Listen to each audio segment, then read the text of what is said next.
Pedro Linegia Mejía, el nombre de mis compañeros, Sergio Montenegro Ávila y Wilmar Leonardo Niati. El día de hoy les vamos a hablar sobre el experimento de Jung. Como índice tenemos la introducción, la biografía de Thomas Jung, los antecedentes del experimento de Jung, la formulación del experimento, el desarrollo del experimento, la interferencia y sus condiciones, la paradoja del experimento de Jung. Continuando con la introducción, tenemos que la física se divide en dos tipos, que es la física de partículas y la física de ondas. La física de partículas se descubrió gracias a la física cuántica, que es la que estudia las partículas, y viéndolo más de cerca, gracias a esta se pudo descubrir que las partículas tienden a comportarse como las ondas, al igual que como las ondas tienden a comportarse como las partículas.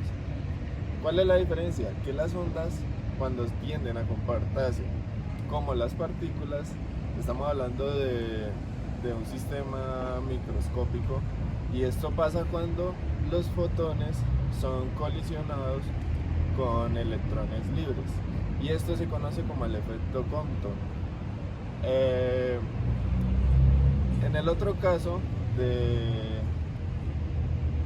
que las partículas se comportan como las ondas, solo se da ese comportamiento cuando se están mirando de cerca. Aún no se ha descubierto en sí el porqué de su comportamiento, ya que las partículas a un nivel microscópico se comportan como ondas siempre y cuando no se estén viendo. Si se ven, ellas tienden a comportarse como partículas en la vida real. Yo les voy a hablar de la biografía de Thomas Young. Thomas Young nació en Gran Bretaña en 1773 y murió en Londres en 1829. Thomas Young era un científico británico que estudió medicina en Londres. En 1801 fue catedrático de filosofía natural, pero siguió ejerciendo como médico. Thomas Young fue conocido por ser médico, científico y matemático. Su fama se debe a sus trabajos de óptica física. Se dice que fue fundador de la óptica física. Sus investigaciones hablaban de cómo el campo de la luz y el campo del calor, donde aparecían formuladas por primera vez las teorías de interferencia de luz y la naturaleza ondulatoria. Antecedentes del experimento de Young. Antes de que se haga el experimento de Young, existían muchas teorías y experimentos sobre el comportamiento de la onda como corpúsculo o como onda, pero no se tenía claramente cómo se comportaba la luz, y se hablaba muy poco de la dualidad onda-corpúsculo, o casi nada de esto. La mayoría de trabajos y experimentos que tenían sobre la luz como un fenómeno corpuscular están basados en trabajos de Newton, y la luz con comportamiento ondulatorio en trabajos de Hooke y Huygens. Pero debido a que la poca habilidad de estos dos para formular matemáticamente sus experimentos y teorías no tenían una buena base matemática, por lo que se desestimaron por más de un siglo. Mientras que Newton, que tenía un poco más de habilidad en esto, él llegó a la conclusión de que la luz se propaga en línea recta y por medio de corpúsculos, no por medio de ondas. También explicó que los diferentes tipos de luz y colores que hay de estos se deben a los diferentes tamaños de la partícula, y que los fenómenos ópticos se deben a comportamientos mecánicos como de cualquier partícula, como la atracción, la repulsión, choques elásticos. Él explicó la reflexión diciendo que era el choque de partículas ante una superficie reflectiva, y la difracción, que es el cambio de la luz de un medio a otro, en el que se da un cambio de dirección y de velocidad, se debe a la existencia de fuerzas de atracción que generan estos cambios de velocidad y dirección. Pero no puede explicar fenómenos como la difracción, ni tampoco porque cuando los cuerpos emiten luz no pierden masa, ya es que según él, cada superficie emisora emite partículas de luz, y a la larga tienen que perder materia, según esto, pero esto no pasa así, entonces no puedo explicar este fenómeno. Mientras que Hooke y Huygens, que defienden la teoría de la luz como un comportamiento ondulatorio, esto permitió explicar el fenómeno de reflexión y refracción un poco más fácilmente debido al comportamiento natural de ondas. También explicaron que la luz emite ondas esféricas y que existen ondas primarias, y esta onda primaria en cierto punto emiten unas ondas secundarias con misma velocidad y frecuencia, y a su vez estas emiten más ondas, lo que genera la propagación de la luz. Pero tampoco se pueden explicar otros fenómenos como por qué la luz no se propaga en el vacío, ya que hasta ese momento se tenía que la luz necesitaba de un medio material o una onda en específico necesitaba un medio material para el cual propagarse, y no pueden explicar este fenómeno fácilmente. Entonces, por esos motivos nunca se llegó a definir una teoría o la otra como la explicación final del comportamiento de la luz.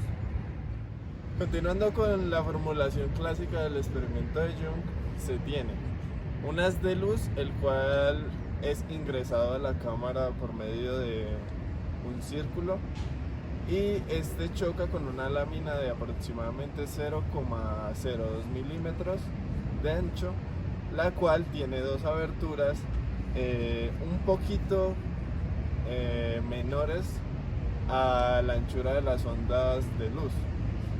La idea de lo que se busca es producir la refracción entre cada onda, generando así un patrón de varias ondas en la pared o donde sean reflejadas.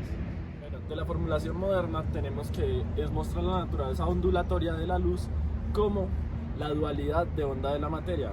El experimento de Young consiste en que se deja pasar un haz de luz por una rendija o rejilla hacia una rejilla intermedia con dos ranuras. La luz pasa a través de las dos ranuras hacia una pared o cuarto oscuro, está encerrado, ya muestra la reflexión. Por otro lado, tenemos que el patrón de interferencia se explica a través de la interferencia de las ondas de la luz al cambiarse la luz con las dos rendijas. Es similar a las ondas de agua que crean regiones en picos de regiones planas. Desarrollo del experimento de Young. Antes de pasar al experimento es bueno tener un par de conceptos claros sobre la teoría. Empezando con la difracción. La difracción es un fenómeno en el que al una onda pasar por una pequeña rendija o abertura se generan nuevos frentes de onda. Y también la interferencia. Interferencia es un fenómeno en el que dos o más ondas se superponen formando una onda de mayor o menor amplitud. Cuando es de mayor amplitud se denomina interferencia constructiva, ya que ambas amplitudes se suman, o interferencia destructiva cuando se anulan las ondas anulando sus amplitudes a la vez. Pasando con el experimento tenemos lo siguiente. Young en un cuarto oscuro hizo pasar un haz de luz solar a través de una pequeña rendija. Este haz de luz a su vez llega a una placa opaca con dos rendijas S1 y S2 separadas a una distancia de. Entonces tenemos un haz de luz solar con una longitud de onda lambda que pasa a través de dos rendijas S1 y S2 que están separadas a una distancia de. Al pasar por estas dos rendijas llega a una pantalla final en la que se forma un patrón de oscuros y claros por la interferencia. Ya explicaremos por qué es así. Entonces tenemos lo siguiente: las ondas que llegan al centro de la pantalla llegan en igual fase, ya que han recorrido igual distancia. Lo que tenemos es que sus amplitudes se suman formando interferencia constructiva, lo que da lugar a una luz clara, un haz de luz en la mitad de la pantalla.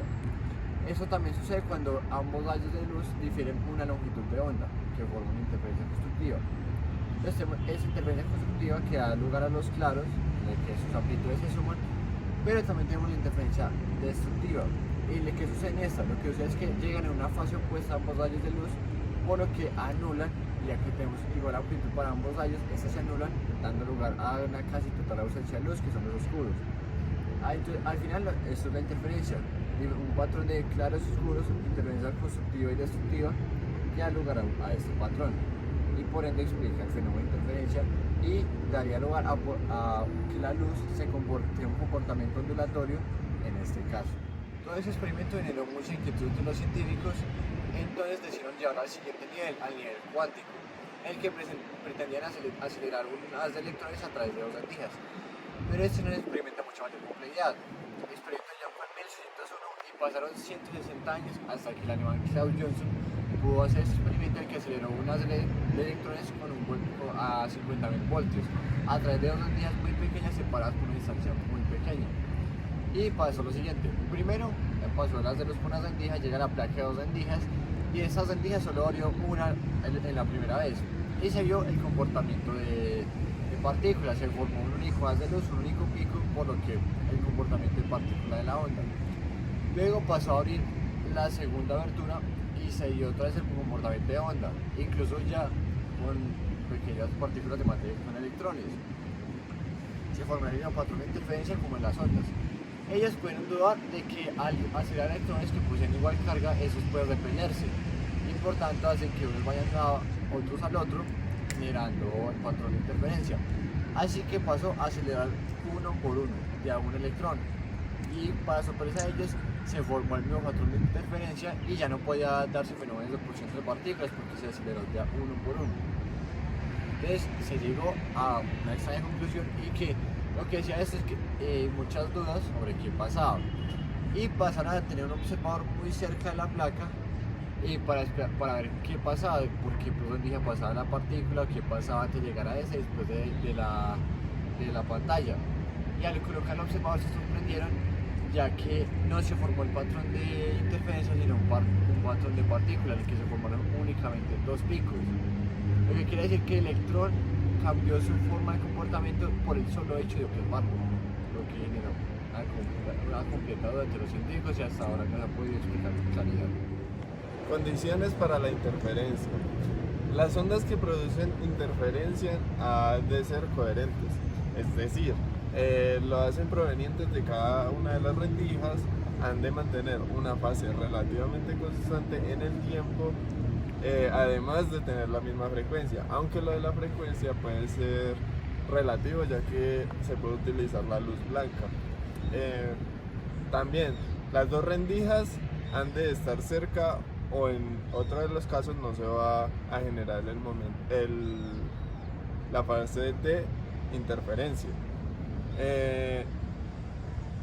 La anchura de las rendijas es normalmente algo más pequeña que la longitud de onda de la luz, permitiendo pues utilizar las ondas como fuentes puntuales, esféricas, y reduciendo los efectos de dirección por una de las únicas rendijas.